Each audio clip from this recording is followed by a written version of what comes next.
Welcome to Jane Agency. Ang topic natin for today's video ay paano mag-withdraw sa Popolive app. Hanapin sa Facebook itong page na Jane Agency PH at mag-message para ma-send yung link ng app.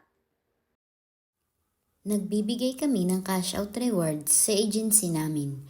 Kada sahod mo, meron kang matatanggap na cash out gift. Ito yung list ng pa-rewards sa cash out. Kaya sa mga naghahanap ng agency, pwede kayo mag-join sa amin.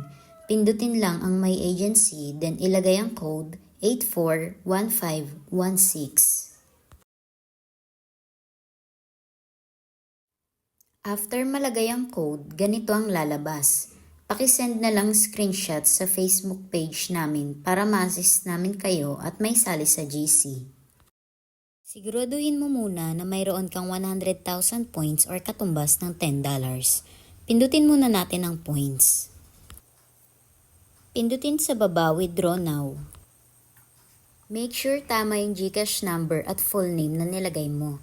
Pindutin ang Withdraw Now. Yang reminder, make sure na hindi pa daw limit ang GCash account mo para hindi mag-fail ang withdrawal mo. Pindutin Confirm. Ilagay 10. Pindutin Submit. Then, Confirm.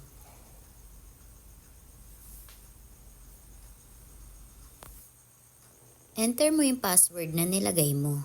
After mag-success, antayin lang na pumasok sa GCash ang pera mo. Wala pang 1 hour ay matatanggap mo na agad ang sahod mo. At ito na, pumasok na agad ang sahod ko sa Popolive app. Minutes lang, nasa GCash ko na.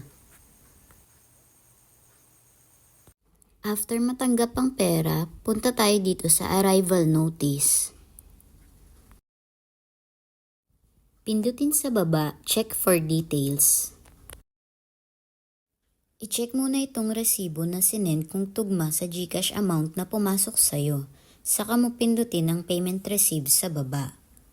Ganun lang kadali, at kung meron pa kayong request na video tutorial, paki-comment lang sa baba para magawa ng vlog.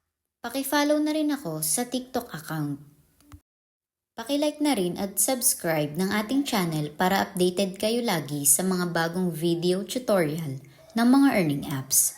Pwede din kayo mag-comment kung may tanong pa at pa-share na rin sa mga friends nyo para mas marami tayong matulungan. Maraming salamat!